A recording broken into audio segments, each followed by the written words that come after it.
Today I am going to talk on another sutta in Majjhima Nikaya, sutta number 18, which is a very, very beautiful discourse. This discourse has many aspects. The discourse was delivered to a Brahmin called Dandapani. He was a very proud man. He came to see the Buddha and asked a very deep question in a very sarcastic way. When he asked the sarcastic question, the Buddha gave a sarcastic answer. Buddha actually gave the very profound answer, but it turned out to be so profound and so confusing, even this very intelligent Brahmin could not understand the meaning. He simply wagged his head and tongue and raised his eyebrows and made a lot of wrinkles on his forehead, and then he went away. So Buddha understood that this man was so proud, so this is the way to make him humble and simple. This is sometimes one of the skills that Buddha used to teach the Dhamma to people who are very proud, who don't want to listen to Dhamma. So then, in the evening, the question he asked was, what do you believe? What do you teach?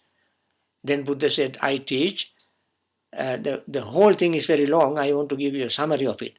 I teach when the mind is free from underlying tendencies, that person will not be bombarded, assailed by visual objects, sounds, taste, smell, touch, and so forth, and will not be obsessed or will not be weighed down by conceptual proliferation. That is what I believe he said. This is the summary of his whole answer. Then in the evening, Buddha went back and repeated this incident to his disciples. And he said, this is the answer I gave. Then the bhikkhus did not understand it. Then they went to Mahakaccana.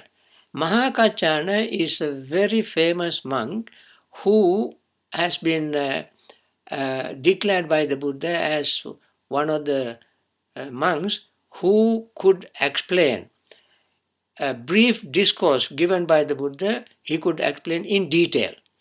So they all went to Venerable Mahakaccana. Then Mahakaccana first was very reluctant because he was very humble, and he said, why didn't you ask the Buddha to explain it? So the monk said, well, we didn't want to trouble the Buddha, and Buddha himself told us that you are the one who can explain any brief discourse that was delivered by the Buddha. So we came to you. Please explain to us the meaning of this discourse.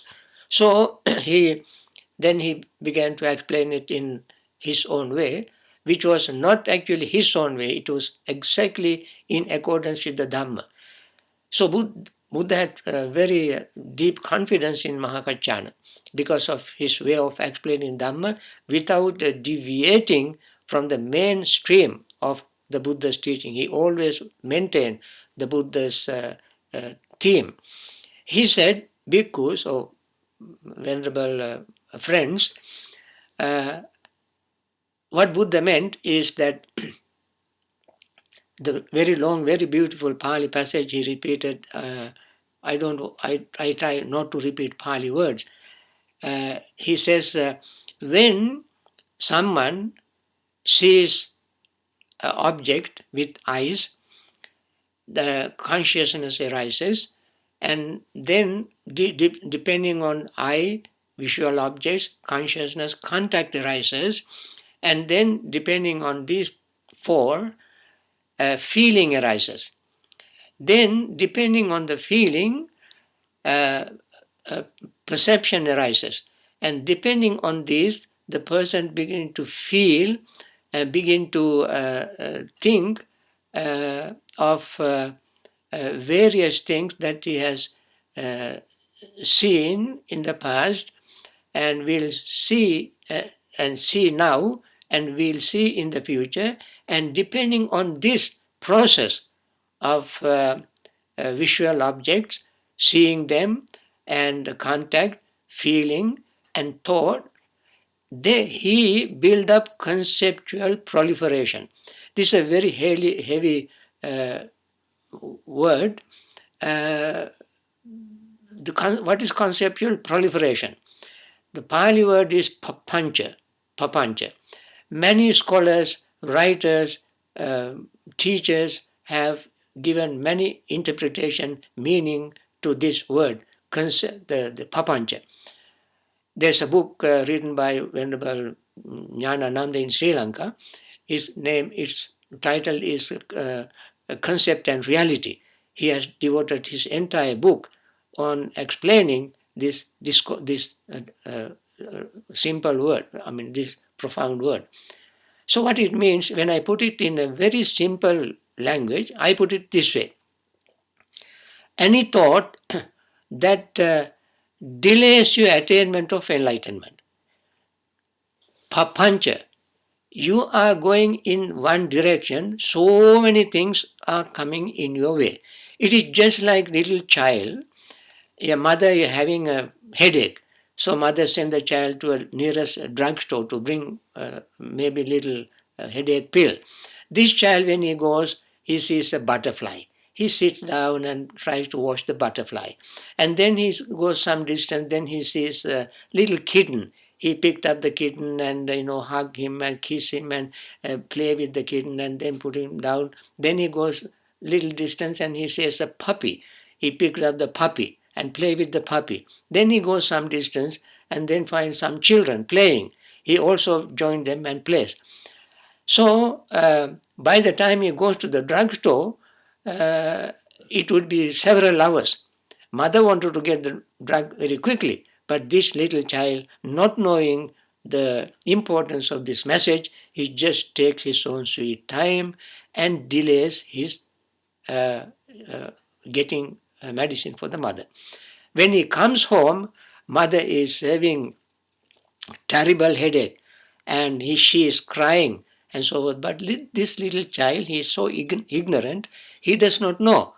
So this is how we all, when we travel in samsara, we don't make it very quick.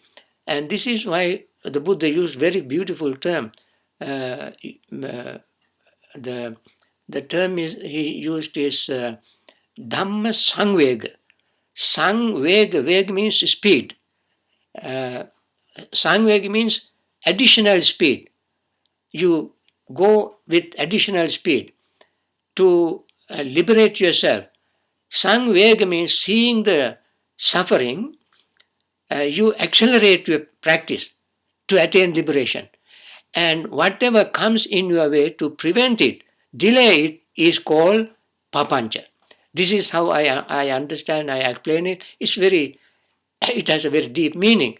But although the meaning is very deep, we don't have to go to scholars and keep thinking about it.